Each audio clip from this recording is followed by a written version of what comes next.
या मालिकेच्या आजच्या भागात आपण पाहणार आहोत ऐश्वर्या अस्मीवर खूप चिडलेली असते आणि तिला विचारत असते की हे काय चाललंय ग तुझं. त्या रश्मीसुद्धा वैतागून म्हणते की तुम्हाला जे काही बोलायचं आहे ना ते थोडं हळू आवाजात बोला, माझे कान चांगले आहेत, मला व्यवस्थित ऐकू येतं. आणि अस्मीचं असं उत्तर ऐकून ऐश्वर्या अजून चिडते आणि मग त्याच दोघींचा वाद सुरू होतो. ऐश्वर्या अस्मीला धमकी देत म्हणत असते की तू या घरात कशासाठी आली आहेस ना ते विसरू नको. मला थोडा जरी डाऊट आला ना की तुझे इंटेन्शन्स बदलत आहे तर मी तुला या घरातून बाहेर काढेल हे लक्षात ठेव. आणि ऐश्वर्याची अशी धमकी ऐकून मग अस्मीसुद्धा चिडते. ती ऐश्वर्याला म्हणत असते की मी काय तुमची गुलाम नाही आहे हे लक्षात ठेवा. मला मान्य आहे की आपण दोघींनी कॉन्ट्रॅक्ट केलं होतं, मात्र हे माझं आयुष्य आहे आणि ते कसं जगायचं ना हे मी ठरवणार. आणि त्यामुळे ऐश्वर्या चिडून म्हणते की ठीक आहे, मग आता मी सुद्धा असा एक प्लॅन बनवते ज्यामुळे तुला उद्याच्या उद्या या घराबाहेर जावं लागतं की नाही ते बघ. आणि हे ऐकून अस्मी मात्र घाबरते आणि ऐश्वर्याची माफी मागू लागते. त्यानंतर मग संध्याकाळी तिलोत्तमा घरातील सगळ्यांना एकत्र बोलावते. सर्वजण तिला विचारत असतात की काय झालं, तर तिलोत्तमा म्हणत असते की तुम्हाला सगळ्यांनाच माहिती आहे की माझी आपल्या घरामध्ये पाळणा हलावा अशी किती इच्छा आहे ते, पण ते काही शक्य होत नाही आहे. आणि ते ऐकून अमृताला वाईट वाटतं. ती म्हणत असते की आई, काही गोष्टी जेव्हा देवाच्या मनात असतील तेव्हाच घडतील ना. आणि त्यावेळी चंद्रकांतराव तिला समजावत म्हणतात की बाळा, तू वाईट वाटून घेऊ नको, खरंच काही गोष्टींसाठी योग्य वेळ यावी लागते. आणि त्यावेळी मग नीलसुद्धा ऐश्वर्याकडे पाहत म्हणतो की कोणी हे सगळं मुद्दाम तर करत नाहीये ना. तर तिलोत्तमा म्हणते की हो मला मान्य आहे, पण तसा नाही तर निदान रामनवमीच्या निमित्ताने तरी आपल्या घरात पाळणा हलतोच ना. आणि आता लवकरच रामनवमी येणार आहे, त्यामुळे माझी अशी इच्छा आहे की दरवर्षीप्रमाणे यावर्षीसुद्धा मोठ्या प्रमाणात हा उत्सव आपल्याकडे साजरा केला जावा. आणि त्यावेळी सगळेजण हो म्हणतात. पण मग तितक्यात सोहम तिलोत्तमाला असं म्हणतो की आई, तुझी इच्छा आहे ना की आपल्या घरात पाळणा हलावा, तर मला असं वाटतं की जगन्नाथजींनी जे सांगितलं ना ते आपण ऐकायला हवं. आणि ते ऐकून सगळ्यांना जगन्नाथचं बोलणं आठवतं. आणि मग सोहम सरळ तिलोत्तमाला म्हणतो की जगन्नाथजींनी सांगितलं होतं ना की सावली वहिनीच्या पायगुणामुळेच या घरामध्ये पाळणा हलेल, तर मग मला असं वाटतं की आपण रामनवमीच्या पूजेला सावली वहिनीला बसवू. आणि ते ऐकून तिलोत्तमा तर खूपच चिडते. ती सोहमला म्हणत असते की तू काय बोलतोयस, तुला कळतंय का, मी त्या मुलीला या घरची सदस्य मानत नाही आणि मी तिला या पूजेसाठी कशी काय बसवू. आत्तापर्यंत मी तुझ्या अनेक चुका पोटात घातल्या आहेत, हे सगळं अति होतंय असं तुला वाटत नाही का. आणि त्यामुळे सोहम गप्प बसतो. तर तिलोत्तमा रागातच तेथून जाण्यासाठी निघते. जाता जाता ती सावलीकडे पाहते, तर सावली घाबरून दुसरीकडे मान वळवते. त्यानंतर ती अस्मी ऐश्वर्याला पुन्हा एकदा तिच्या खोलीत बोलावून घेते. ऐश्वर्या तिला विचारत असते की हा काय मूर्खपणा आहे, मला इथे कशाला बोलावलेस तू. रश्मी हसतच म्हणत असते की ऐश्वर्या मेहेंदळे, तुला तर माहिती आहे ना, तू काल मला तुझ्या खोलीत पाठवलं होतं आणि तिथे मला काय सापडलं बघायचं आहे का तुला. आणि मग ती ऐश्वर्याला तिचं आणि ऐश्वर्याचं कॉन्ट्रॅक्ट दाखवते आणि हसतच म्हणते की यामध्ये तू कोणकोणत्या अटी घातल्या आहेत हे एकदा वाचून बघ.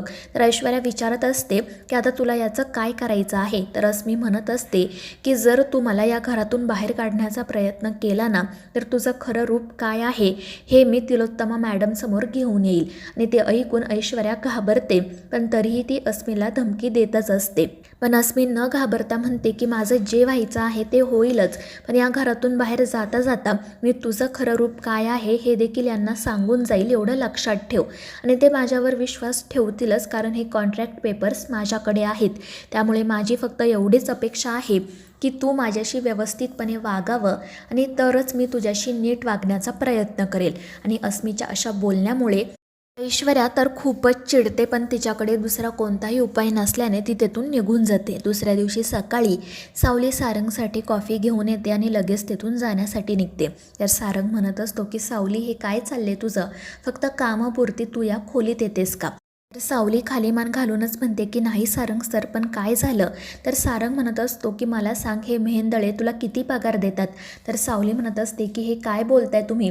तर सारंग म्हणतो की अगं तू माझ्यासाठी कॉफी घेऊन आलीस ना, मग थोडी हसून माझ्याशी बोल तरी. तर सावली म्हणत असते की सॉरी सारंग सर, मी जरा वेगळ्या विचारात होते त्यामुळे विसरून गेले. तर सारंग म्हणतो की मला विसरून जाऊ नको म्हणजे झालं.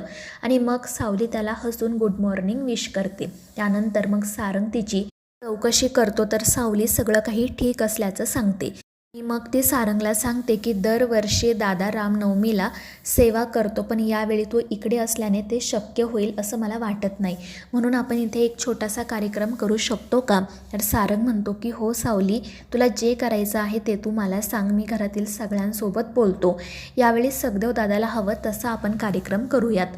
आणि हे ऐकून सावली तर खूपच खुश होते आणि सारंगचे आभार मानून बाहेर येते.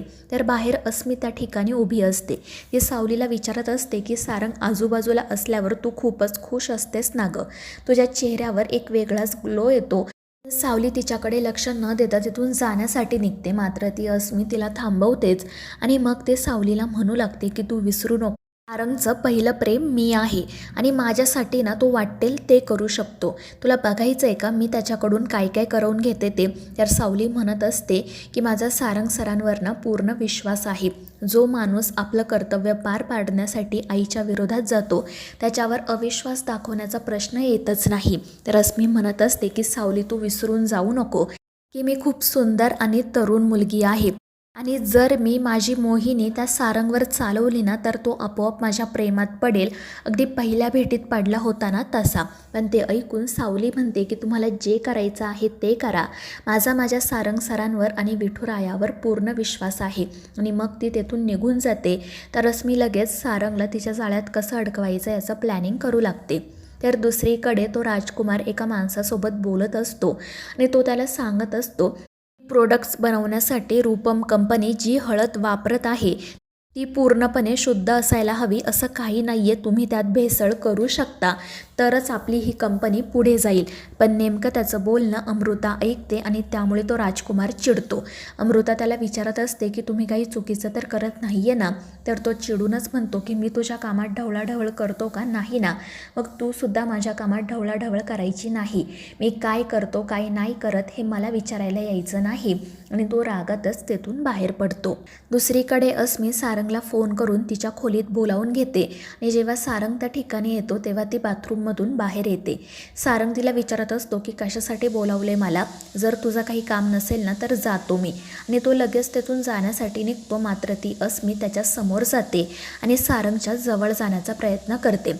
सारंग तिला स्वतःपासून दूर करण्याचा प्रयत्न करत असतो, मात्र अस्मी काही त्याचं ऐकत नाही. ती हळूहळू सारंगच्या जवळ जाऊ लागते. तर दुसरीकडे सावली तिच्या विठुरायासमोर उभी असते. तिला सतत अस्मीचं बोलणं आठवत असतं आणि त्यामुळे ती घाबरलेली असते.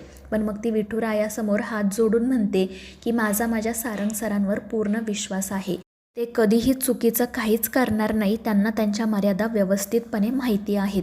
तर मित्रांनो, या मालिकेच्या पुढील भागांच्या अपडेट्ससाठी आपल्या चॅनेलला सबस्क्राईब करा.